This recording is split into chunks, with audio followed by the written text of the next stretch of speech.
కారుమోయులు దారిలో కఠిన శిలల నేలలో వెలుగు వీరులు వెలసి కనుల విందు సేయ చాలునా కారుమోయులు దారిలో కఠిన శిలల నేలలో వెలుగు వీరులు వెలసి కనుల విందు సేయ చాలునా ఇరుకులోయ నడుమలో. రక్షకుడైన క్రీస్తు పరిశుద్ధ నామములో అందరికీ శుభాభివందనాలు తెలియచేసుకుంటున్నాం. ప్రియ సహోదరి సహోదరులారా, మరొకసారి యాత్రికుడు కార్యక్రమానికి మిమ్మల్ని సాదరంగా ఆహ్వానిస్తున్నాం. ప్రార్థన చేసుకుని ఈ కార్యక్రమాన్ని ప్రారంభించుకుందాం. పరలోకమందున్న మా తండ్రి, పరిశుద్ధుడైన మా దేవ, మీ ఘనమైన నామానికి వేలాదిగా స్తుతులు స్తోత్రాలు చెల్లించుకుంటున్నాం. దేవ, గడిచిన కాలం అంతా మమ్మల్ని అందరినీ మీరు పుట్టించి పోషించి సంరక్షిస్తూ ఒక సంవత్సరం నుండి మరొక సంవత్సరానికి మమ్మల్ని ముందుకు నడిపిస్తున్నారు. మీకే ధన్యవాదాలు తెలియజేస్తున్నాం. మీరు ఇప్పటి వరకు మా అందరి జీవితాల్లో ఇచ్చిన మంచి ఆరోగ్యాన్ని బట్టి మీకు మరొకసారి కృతజ్ఞతాస్తుతులు చెల్లిస్తున్నాం. ఈ మరొక సంవత్సరంలో అడుగుపెట్టిన తరువాత మేము మాట్లాడుకుంటున్నటువంటి ఈ యాత్రికుడు కార్యక్రమానికి మా సహోదరి సహోదరులందరినీ ఆహ్వానిస్తున్నాం. మీరు మా అందరితోటి మాట్లాడాలని బ్రతిమాలి వేడుకుంటూ మా యొక్క విన్నపాలు మా క్రీస్తు ప్రభు పరిశుద్ధ నామమున అడిగి వేడుకొనుచున్నాము తండ్రి, ఆమేన్. ప్రియ సహోదరి సహోదరులారా, ఈ 2026 సంవత్సరంలో యాత్రికుడు కార్యక్రమానికి మరొకసారి నేను స్వాగతం పలుకుతున్నాను. పోయినసారి అబ్రహాము ఎంత కష్టపడి తను ఉంటున్నటువంటి ఊరు అనే ప్రదేశం నుంచి బయటకు వచ్చాడో, ఎంత దయనీయమైనటువంటి పరిస్థితుల్లో అబ్రహాము కానీ ఇస్సాకు కానీ యాకోబు కానీ వీళ్ళందరూ కూడా గుడారాల్లో నివసించి వారి జీవితకాలం అంతా కూడా ఎలా కష్టపడి విశ్వాస వీరులుగా చివరికి సాక్ష్యాన్ని పొందారో మనం పోయిన ఎపిసోడ్లో చూసాం. ఈ ఎపిసోడ్లో కొంచెం ముందుకు రండి. ముందుకు వస్తే ఆదికాండం 23వ అధ్యాయానికి వస్తున్నాను నేను. ఆదికాండం 23వ అధ్యాయం. ఆదికాండం 23వ అధ్యాయంలో 4వ వచనంలో అబ్రహాము యొక్క భార్య శారా చనిపోయిన తర్వాత ఆమె బ్రతికినటువంటి రోజులు, బ్రతికిన ఏండ్లు 120 ఏండ్లు బ్రతికిందామా. బ్రతికిన తర్వాత ఆమె చనిపోయింది. చనిపోయినప్పుడు అబ్రహాము తన సొంత దేశంలో కాకుండా వేరే దేశంలో ఉన్నాడు. అప్పుడు ఆయన మాట్లాడినటువంటి మాట హేతు కుమారులతోటి. ఆదికాండం 23వ అధ్యాయం 4వ వచనాన్ని నేను చదువుతున్నా, లేదా 3 నుండి చదువుతున్నా. మరియు అబ్రహాము మృతి పొందిన తన భార్య ఎదుటి నుండి లేచి హేతు కుమారులను చూచి, మీ మధ్య నేను పరదేశినిగాను పరవాసినిగాను ఉన్నాను. మృతి పొందిన నా భార్య నా కన్నుల ఎదుట ఉండకుండా ఆమెను పాతిపెట్టుటకు మీ తావున నాకు ఒక శ్మశాన భూమిని స్వాస్థ్యంగా ఈడని అడుగగా, హేతువు సంతతి మధ్యలో ఆయన కాపురం ఉన్నాడు. భార్య చనిపోయింది. ఆయన మృతి పొందినటువంటి తన భార్యను పాతిపెట్టుకోవడానికి నాకు ఒక భూమి కావాలి, అది శ్మశానంగా నేను వాడాలి అని హేతు కుమారులతో మాట్లాడతా ఆయన నొక్కిపెట్టి చెప్పినటువంటి 2 మాటలు ఏంటంటే, మీ మధ్య నేను పరదేశినిగాను పరవాసినిగాను ఉన్నాను. ఈయన ఉన్నది హేతు కుమారుల మధ్యలో, అంటే సొంత జనాంగం మధ్యలో కాదు. ఆ హేతు కుమారులు ఎక్కడ నివసించారు ఏంటనేది తర్వాత మాట్లాడుకుందాం. కానీ ఇక్కడ ఉన్నటువంటి టాపిక్ ఏంటంటే, విషయం ఏంటంటే, తనకు తానుగా అబ్రహాము చెప్పుకున్నటువంటి 2 మాటలు ఏంటంటే, నేను మీ మధ్య పరదేశినిగాను ఉన్నాను, పరవాసిగా ఉన్నాను. ఈనాడు ఈ లోకంలో బ్రతుకుతున్నటువంటి మీరు కానీ నేను కానీ ఖచ్చితంగా పరదేశంలోనే ఉన్నాం, పరవాసులుగానే ఉన్నాం. ఆనాడు ఆయన వేరే ప్రదేశంలో బ్రతుకుతా మాట్లాడాడు. కానీ ఈనాడు ఆత్మీయంగా మనం ఆలోచిస్తే ఈ లోకంలో మనం తప్పకుండా పరదేశిగాను పరవాసిగానే ఉన్నాం. మనకి ప్రాణం ఉన్నంతకాలం అదే భయంతో ముందుకి మనం కొనసాగాలి. అదే ఆలోచనతో భయభక్తులు కలిగి దేవుని ఎడల ముందుకి కొనసాగాలి. ఎప్పుడైతే ఆ మాట అన్నాడో అబ్రహాము, దానికి వాళ్ళేమన్నారంటే హేతుకుమారులు 5-6 వచనాలు.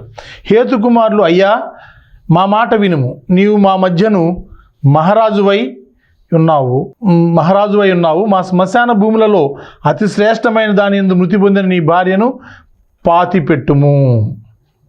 నీవు మృతి పొందిన నీ భార్యను పాతిపెట్టినట్లు మాలో తన శ్మశాన భూమిని ఈయనొల్లని ఎవడనూ లేడని అబ్రహామునకు ఉత్తరం ఇయ్యగా. అబ్రహామునకు ఉత్తరం ఇచ్చినప్పుడు అబ్రహాం ఏమన్నాడంటే, ఫ్రీగా భూమిని తీసుకోవటం అబ్రహాంకి ఇష్టం లేదు. అంటే వాస్తవంగా ఫ్రీగా వచ్చినటువంటి భూమిలో పాతి పెట్టడం అనేది అబ్రహాము తన భార్య విషయంలో అంత మర్యాద కాదని ఆలోచించాడు. ఒక మాటలో చెప్పాలంటే, మీకు ఒక ఉదాహరణ చెప్తా. ఎవరినైనా అంటే పాతకాలంలో కానీ ఎప్పుడైనా సరే ఏదైనా ఒక క్షమించాలి ఏదైనా ఒక చిన్న జంతువుని బలి ఇవ్వాలి అని అనుకోండి. ఎవరో ఏదొక హైందవ దేవుడికి సుస్థితితో ఉన్నటువంటి జంతువు, అంటే అనారోగ్యంతో ఉన్నటువంటి జంతువు, కాలు విరిగిందో చెయ్యి విరిగిందే ఆ జంతువుని మాత్రం బలి ఇవ్వరు. అన్నీ సక్రమంగా ఉండాలి. ఇంకా చెప్పాలంటే ఉరి తీసేటప్పుడు అతని చివరి కోరిక నెరవేర్చి పూర్తిగా మెడికల్ టెస్ట్లన్నీ చేసి అప్పుడు బాగున్నాడంటేనే ఉరి తీస్తారు. ఇదంతా ఒక స్ట్రాటజీ అన్నమాట. అలాగే చనిపోయింది తన భార్య, ఎక్కడ పాతి పెడితే ఏంటి, హేతుకుమారులు ఫ్రీగా తీసుకో అయ్యా అని మాట్లాడారు. ఇందులో నువ్వు మా మధ్యలో మహారాజు అయి ఉన్నావు కాబట్టి నీకు ఇష్టం వచ్చిన చోట పాతిపెట్టు అని వాళ్ళు ఇచ్చినటువంటి ఆఫర్కి ఆయన ఏమన్నాడంటే, తన భార్యని ఉచితంగా ఇచ్చినటువంటి భూమిలో పాతి పెట్టడం అనేది తన భార్యకి అవమానం, తన భార్యకి గౌరవం ఇచ్చినట్టుగా కాదు. అందుకే ఉచితంగా వచ్చే భూమిలో ఆయన పాతి పెట్టడానికి ఇష్టపడలేదు. ఇశ్రాయేలీయులు కూడా ఐగుప్తులో పరవాసులుగా ఉన్నారు, ఇప్పుడు కూడా పరవాసులుగా ఉన్నారు. ఇంకా చెప్పాలంటే నిర్గమకాండం వస్తే కానీ ఐగుప్తు గురించి మాట్లాడవచ్చు. కానీ ఇక్కడ మాత్రం ఆయన ప్రాంతం నుంచి వెళ్ళి హేతుకుమారుల మధ్యలో పరవాసిగా ఉన్నాడనే మాటని మనం చదువుతున్నాం. ఇక్కడ 23వ అధ్యాయం ఆదికాండం 7వ వచనంలో, అప్పుడు అబ్రహాము లేచి ఆ దేశపు ప్రజలైన హేతుకుమారులకు సాగిలపడి, మృతి పొందిన నా భార్యను నా ఎదుట ఉండకుండా నేను పాతిపెట్టడం మీకు ఇష్టమైతే నా మాట వినుడి. సోహారు కుమారుడైన ఎఫ్రోను తన పొలము చివరను తను కలిగి ఉన్న మక్పెలా గుహను నాకు ఇచ్చినట్లు నా పక్షముగా అతనితో మనవి చేయడి. ఈయన ఒక గుహ చూశాడు, ఒక ప్రదేశం చూశాడు. దాని పేరు మక్పెలా గుహ. నేను గుహం అంటున్నాను, క్షమించాలి. మక్పెలా గుహను నాకు ఇచ్చినట్లు నా పక్షంగా అతనితో మనవి చేయుడి.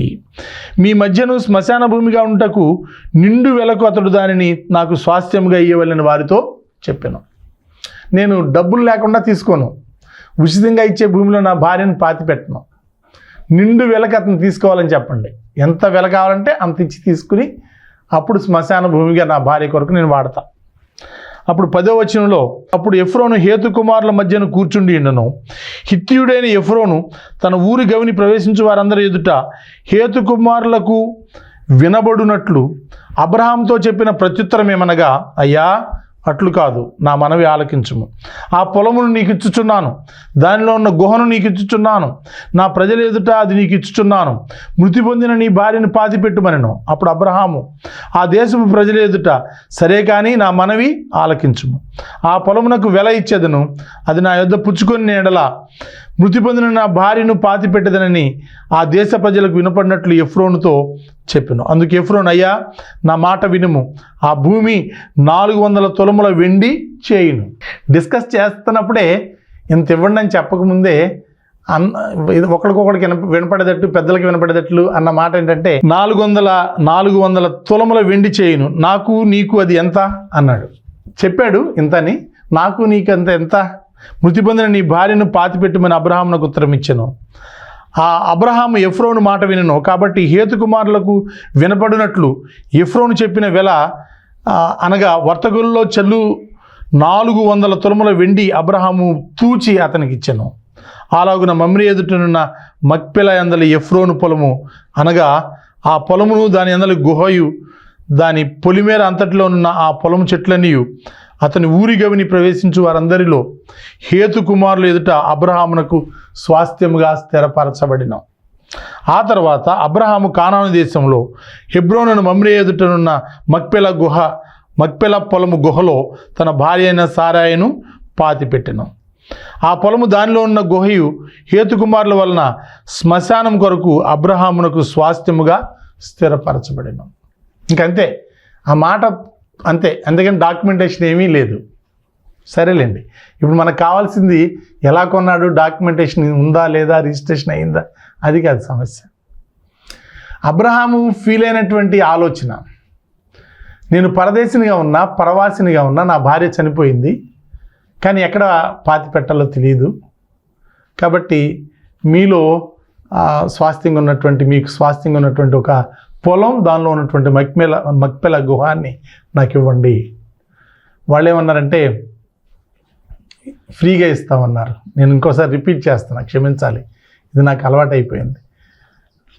అయితే వాళ్ళన్న మాటకి 400 తులముల వెండి, అవును అది నీకు నాకెంత అని ఎఫ్రోన్ అంటే ఆ 400 తులముల వెండిని తూచి ఇచ్చాడు అబ్రహాం.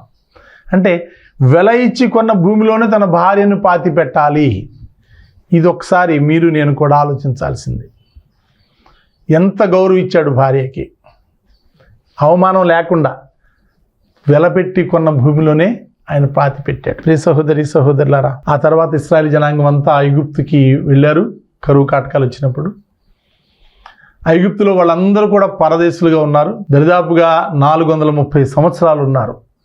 వాళ్ళ రోదన వేదన చూచి దేవుడు మరలా వాళ్ళని వెనక్కి మోషే నాయకత్వంలో తీసుకొచ్చాడు. కాబట్టి ఈ యాత్రికుడు అనే విషయంలో, యాత్ర చేయటం అనే విషయంలో ప్రతి ఒక్క వ్యక్తి ఈ లోకానికి సంబంధించినటువంటి యాత్ర కాకుండా తన జీవితాన్ని తాను జీవించాలి, అనుభవించాలి అని నేను మొదటి నుంచి మాట్లాడుతున్నటువంటి మాట. కాబట్టి ప్రియ సహోదరి సహోదరులారా, అబ్రహాము జీవితంలో జరిగినటువంటి సంఘటనలో అంత పెద్ద మనిషి అబ్రహాము, అంత ఆస్తిపాస్తులు ఉన్నటువంటి అబ్రహాము ఏమని మాట్లాడాడంటే, నేను పరదేశినిగాను పరవాసినిగాను ఉన్నాను. అది భూలోక సంబంధమైనది కావచ్చు, కానీ ఈనాడు మనందరం కూడా ఈ భూలోకం మనకి పరదేశంగా జీవిస్తున్నాం. కాబట్టి ఎప్పటికప్పుడు ఎక్విప్ అవుదాం. ఏం ఎక్విప్ అవుదాం? ధనం, ధాన్యం, బంగారం, వెండితోనా కాదు. ఆత్మీయ విషయాల్లో బలపడదాం, ఆత్మీయ విషయాల్లో స్థిరపడదాం. భౌతిక విషయాల కంటే కూడా ఆత్మీయ విషయాలు చాలా అవసరం అండి. ప్రియుడా, నీ ఆత్మ వర్ధిల్లుచున్న ప్రకారము నీవును వర్ధిల్లుచు, అన్ని విషయాల్లో సౌఖ్యముగా ఉండవాలని కోరుచున్నానన్నమాట. 3 యోహాను 2వ వచనంలో ఉంటుంది. అది సహజంగా కొత్త సంవత్సరం వచ్చినప్పుడు వాళ్ళు చెప్తారేమో, కానీ అది కాదు. ప్రతి ఆదివారం బలపడాలి, ప్రతిరోజు బలపడాలి, ప్రతి క్షణం దేవునితో కూడా కలిసి నడుస్తున్నామా లేదా అని బేరీజు వేసి చూసుకోవాలి. దావీదు దినవృత్తాంతాలు 29వ అధ్యాయం 15వ వచనంలో ఏమన్నాడంటే, 29వ అధ్యాయం 15వ వచనం, మా పితరులందరి వల్లనే మేమును నీ సన్నిధిని అతిథులమును పరదేశులమునై ఉన్నాము. ఇందాక మాట్లాడింది అబ్రహాం గురించి, ఇప్పుడు మాట్లాడుతుంది దావీదు గురించి. అంటే ఎన్ని తరాలు గడిచిపోతున్నాయో, ఎంత సమయం గడిచిపోతుందో, ఇవన్నీ కూడా ఒకసారి మనం ఆలోచించుకుంటే, ఆనాడు అబ్రహాం దగ్గర నుంచి ఈనాడు ఇప్పటి వరకు కూడా మన జీవితాల్లో అందరం కూడా దేవుని సన్నిధిలో అతిథులముగానే ఉన్నాము. ఇంకొకసారి చదువుతాను, వినండి. మొదటి దినవృత్తాంతాల గ్రంథం 29వ అధ్యాయం 15వ వచనం, మా పితరులందరి వలనే మేమును నీ సన్నిధిని అతిథులమును పరదేశులమునై ఉన్నాము. మా భూనివాస కాలము నీడ ఎంత అస్థిరము. భూనివాస కాలము నీడ ఎంత అస్థిరము. నీడ ఎలా స్థిరంగా ఉండదో, ప్రతి క్షణం నీడ మారిపోద్ది. పైన సూర్యుడు ఎలా తిరుగుతున్నాడో అలా నీడ మారిపోతూ ఉంటుంది. లేదు, మనం ఎక్కడన్నా ఒక లైట్కి ఎదురుగా నిలబడితే మనం ఎటు కదిలినా నీడ వేరే పక్కకి కదులుతూ ఉంటుంది. నీడ అంత స్థిరమైనది కాదు. అలాగే మనిషి బ్రతుకు కూడా నీడ అంత స్థిరమైనది కాదు. నీటి బుడగంటారే, నీటి బుడగన్నా కొంచెం ఒకసారి ఒక సెకండ్ ఉంటుందేమో. నీడ మనం ఇలా అంటే టక్కన కదులుద్ది, అది సెకండ్స్లో కదులుద్ది, సెకండ్స్ లోపే కదులుద్ది. నీడ అంత స్థిరం అయినది కాదనమాట. నీడ అస్థిరం ఎలాగో అలాగే మా భూనివాస కాలము నీడ ఎంత అస్థిరము, స్థిరమైనది కాదు. దాంతోపాటు స్థిరముగా ఉన్నవాడు ఒకడును లేడు, స్థిరముగా ఉన్నవాడు ఒకడును లేడు. మూర్ఖంగా జీవిస్తున్నప్పుడు, మూర్ఖంగా బ్రతుకుతున్నప్పుడు, మూర్ఖంగా డబ్బులు సంపాదిస్తున్నప్పుడు, మూర్ఖంగా ఉద్యోగాలు చేస్తున్నప్పుడు, మూర్ఖంగా వ్యాపారాలు చేస్తున్నప్పుడు, మూర్ఖంగా ఈ లోకమంతా ఇదే నా జీవితం అనుకునేటటువంటి వ్యక్తుల విషయంలో ఇదంత లోతుగా ఏమీ విన్నట్టు అనుభవించినట్టు ఈ మాట అనిపించదేమో, కానీ పరలోక సంబంధమైనటువంటి మన విషయంలో చాలా చాలా లోతైనటువంటి భాగం. ఈ లోకంలో స్థిరముగా ఉన్నవాడు ఒకడును లేడు. అందరి జీవితాలు కూడా అస్థిరమే. ఎప్పటికీ ఎన్ని సంవత్సరాలు ఉంటాడనేది గ్యారంటీ లేదు. ఎన్ని కోట్లున్నా, ఎంత ఆస్తి ఉన్నా, ఎంత బంధువర్గం ఉన్నా, ఎంత బలగం ఉన్నా కూడా ఆ వ్యక్తి ఒంటరి వాడే. స్థిరముగా ఉన్నవాడు ఒక్కడును లేడు. చుట్టుపక్కల ఆస్తిపాస్తులు సపోర్ట్ చేయలేవు, బంధుమిత్రులు సపోర్ట్ చేయలేరు. అతను ఒక్కడే. కాబట్టి అతను ఎంత అస్థిరమో, ఆమె ఎంత అస్థిరమో వాళ్ళు గమనించాలి. నేను ఈరోజు మార్నింగ్ ఒకటి చూశాను.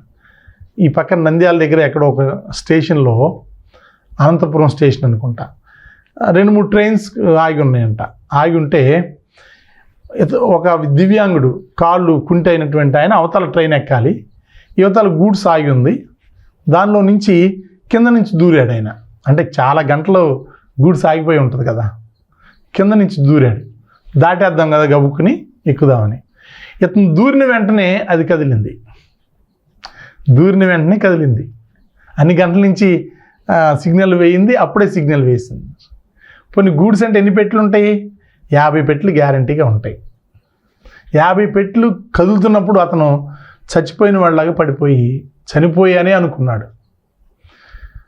మనిషి జీవితం అంత స్థిరమైనది కాదు, చనిపోయానే అనుకున్నాడు. చుట్టూ ఉన్నటువంటి 100 మంది ఊపిరి బిగబట్టి చూశారంట. కానీ చివరి పెట్టి వెళ్ళిపోయిన తర్వాత అతను మళ్ళీ లేచాడు.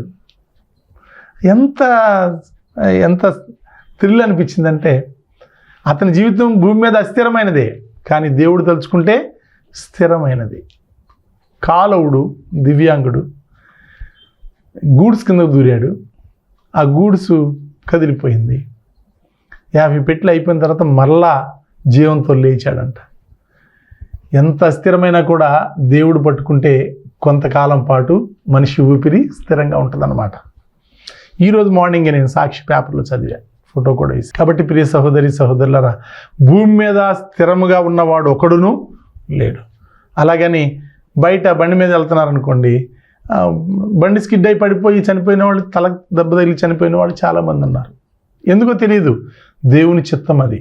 దేవుని జ్ఞానాన్ని మీరు నేను పరిశీలించేటటువంటి అవకాశం లేదు, ప్రశ్నించేటటువంటి అవకాశం అస్సలు లేదు. కనుక ప్రియ సహోదరి సహోదరులారా, ఒక్కని జీవితం కూడా స్థిరంగా లేదు, అస్థిరమే. కానీ దేవుని చేతిలో ఉంటే మాత్రం తప్పకుండా స్థిరంగా బ్రతుకుతాడు. కీర్తన గ్రంథం 39వ అధ్యాయం 12వ వచనంలో, కీర్తన గ్రంథం 39వ అధ్యాయం 12వ వచనంలో ఇలా వ్రాయబడింది. అదేమనంటే, ఇది కూడా దావీదు రాసిన కీర్తనే. యెహోవా నా ప్రార్థన ఆలకింపుము, నా మొరకు చెవియొగ్గుము, నా కన్నీళ్లు చూచి మౌనముగా ఉండకము. నీ దృష్టికి నేను అతిథి వంటి వాడను. అతిథిని. ఈ లోకంలో గెస్ట్ లాగానే ఉన్నా. ఇక్కడి నుంచి నా సొంత దేశానికి వెళ్ళాలి. అంత మాత్రమే కాకుండా ఆయన ఇంకొక లైన్ యాడ్ చేశాడు. నా పితరులందరి వలె నేను పరవాసినై ఉన్నాను. నా పితరులందరూ కూడా పరవాసులే, నేను కూడా పరవాసినే. ఆనాడు అబ్రహాం చెప్పినా, దావీదు చెప్పినా, లేకపోతే నేను అనుకున్నా, మీరు అనుకున్నా, ఇది అక్షర సత్యం. మనం దేవుని సన్నిధిలో అతిథుల వంటి వారం. ఈ భూమి మీద దేవుని సన్నిధిలో పరదేశిగా మనం ఉన్నాం. అంటే ఈ భూమి మీద పరవాసులుగా ఉన్నాం. ఇక్కడి నుంచి ముందుకు వెళ్ళాలంటే దేవుని తోడు లేకపోతే ఇంకొక గడియ కూడా ముందుకి మనం కొనసాగలేం, ఖచ్చితంగా కొనసాగలేం. కాబట్టి దేవుని తోడు ఉండాలి. దేవుడు మనకు సహాయం చేయాలి. సహాయం చేయకుండా మనం ముందుకు వెళ్ళలేం. ఇప్పటికీ నాస్తికులు ఉన్నారులేండి. నాస్తికుల సంగతి మనకొద్దు. మనం ఆస్తికులం. దేవుడు ఉన్నాడని నమ్మేవాళ్ళం, దేవుడు మనల్ని నడిపిస్తున్నాడని నమ్మేవాళ్ళం. దేవుడు లేకుండా మనం ఈ లోకంలో ఒక్క క్షణం కూడా ఊపిరి తీయలేం. అతిథులుగా ఉన్నా కూడా, పరదేశులుగా ఉన్నా కూడా, పరవాసులుగా ఉన్నా కూడా మీ జీవితం కానీ నా జీవితం కానీ స్థిరంగా గనక ఉంటే, అంటే దేవుని చేతిలో ఉండగలిగితే స్థిరంగా ఉంటాం. ప్రభు యొక్క శరీరంలో కనుక అవయవాలుగా ఉంటేనే మనం స్థిరంగా ఉండగలుగుతాం. వాక్యం విని విశ్వసించి మారు మనసు పొంది ఒప్పుకుని బాప్తిసం తీసుకుంటేనే రక్షించబడతాం. రక్షించబడితే క్రీస్తు ప్రభు యొక్క శరీరానికి అవయవంగా చేర్చబడతాం. పరిశుద్ధాత్ముడిని మనం వరంగా పొందుతాం. అప్పుడే ఈ లోకంలో మనకి స్థిరమైనటువంటి జీవితం ఉంటుంది.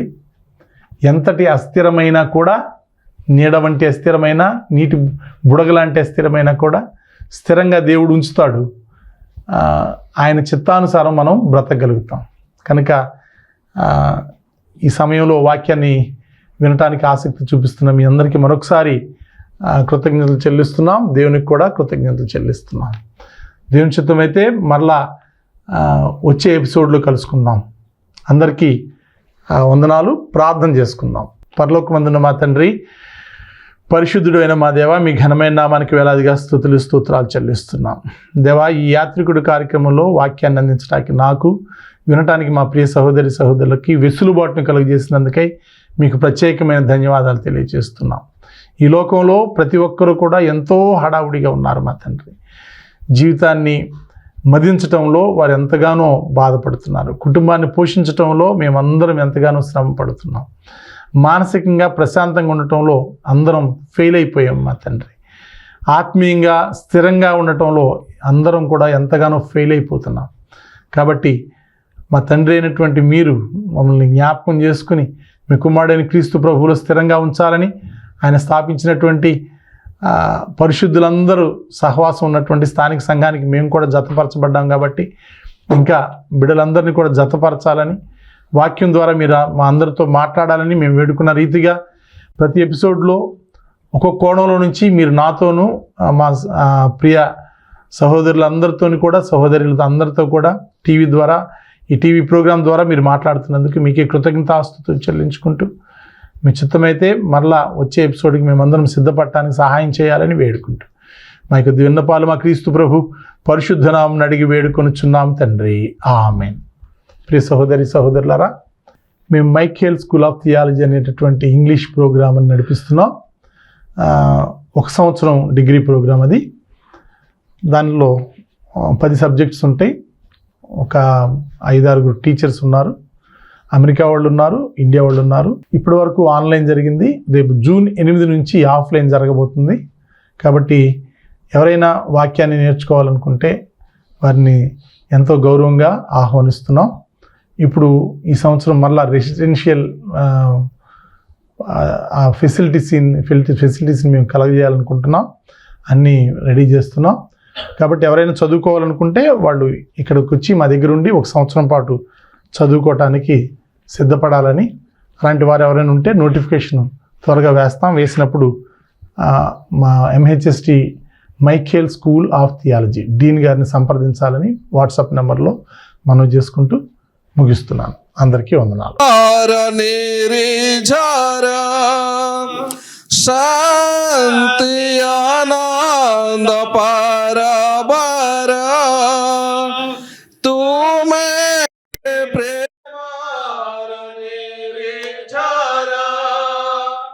శాంతి ఆనంద పరబర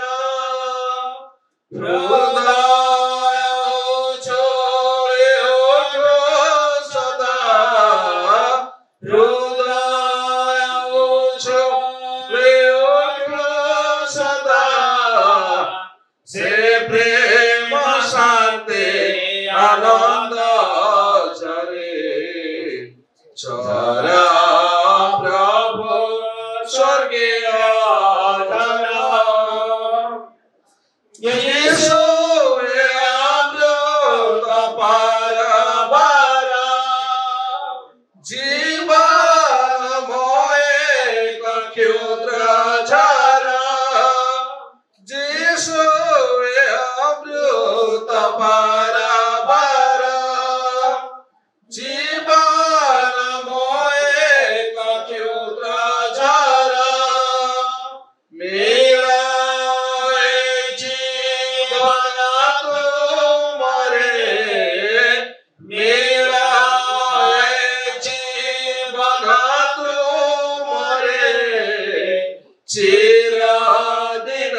स्वर्गीयाचरा To God be the glory, great things He hath done. So loved He the world that He gave us His Son, who yielded His life an atonement for sin, and opened the life gate that all may go in. Praise the Lord, praise the Lord, let the earth hear His voice. Praise the Lord, praise the Lord, let the people rejoice. Oh, come to the Father, to Jesus the Son, and give Him the glory, great things He had done. Oh, perfect redemption, the purchase of blood, to every believer, the promise of God. The wildest offender who truly believes, that moment may enter the heavenly way. Praise the Lord, praise the Lord, let the earth hear His voice. Praise the Lord, praise the Lord, let the people rejoice. Oh, come to the Father, to Jesus the Son, and give Him the glory, great things He had done. Great things He has taught us, great things He had done, and great our rejoicing through Jesus the Son. But purer and higher and greater will be our wonder, our transport, when Jesus we see. Praise the Lord, praise the Lord, let the earth hear His voice. Praise the Lord, praise the Lord, let the people rejoice. Oh, come to the Father, through Jesus the Son, and give Him the glory, great things He had done. సహోదరులారా, తెన్నేరు మరియు పునాదిపాడు క్రీస్తు సంఘాల ద్వారా జరుగుతున్న సేవా కార్యక్రమాలు. మొదటిది world English institute India, free English language teaching. రెండవది Michael school of theology, Bible teaching. మూడవది Dorcas foundation for downtrodden women program. నాలుగవది టీవీ ప్రోగ్రాం యాత్రికుడు తెలుగులో, లైఫ్ ఆఫ్ క్రైస్ట్ ఇంగ్లీష్లో ప్రతి మంగళవారం రాత్రి 8 గంటల నుంచి 8:30 వరకు ప్రార్థనా ఛానల్ ద్వారా ప్రసారం చేయబడుతున్నాయి. ఐదవది యంగ్ ప్రీచర్స్ అసోసియేషన్. ఆరవది యాత్రికుడు టీవీ క్లబ్. ఏడవది podcast masters word in the miserable world. ఎనిమిదవదిగా monthly zoom meeting, subject life of Christ, ప్రతి నెల చివరి మంగళవారం రాత్రి 7 గంటల నుంచి 8:30 వరకు. తొమ్మిదవదిగా పర్సనల్ ఎవాంజలిజం, వ్యక్తిగత సువార్త సేవ. 10వదిగా పబ్లిక్ గాస్పెల్ మీటింగ్స్, సువార్త సదస్సులు. వీటిల్లో దేనిలోనైనా మీరు పాల్గొనాలంటే మేము మనస్ఫూర్తిగా ఆహ్వానిస్తున్నాం. రండి, మాతో కలిసి ఈ కార్యక్రమాల్లో పాల్గొనండి. లేదా మీ దగ్గర ఈ కార్యక్రమాల్లో ఏదైనా జరపబడాలి అంటే దయచేసి మా వాట్సాప్ నెంబర్కి సంప్రదించండి. Find a way for me. I know the Lord will find a way for me. If I walk in heaven's light, shun the wrong and do the right, I know the Lord will find a way for me. The Lord has said, go preach the word to all the world. The Lord has said, said, go preach the word to all the world. If I walk in heaven's light, shun the wrong and do the right, I know the Lord will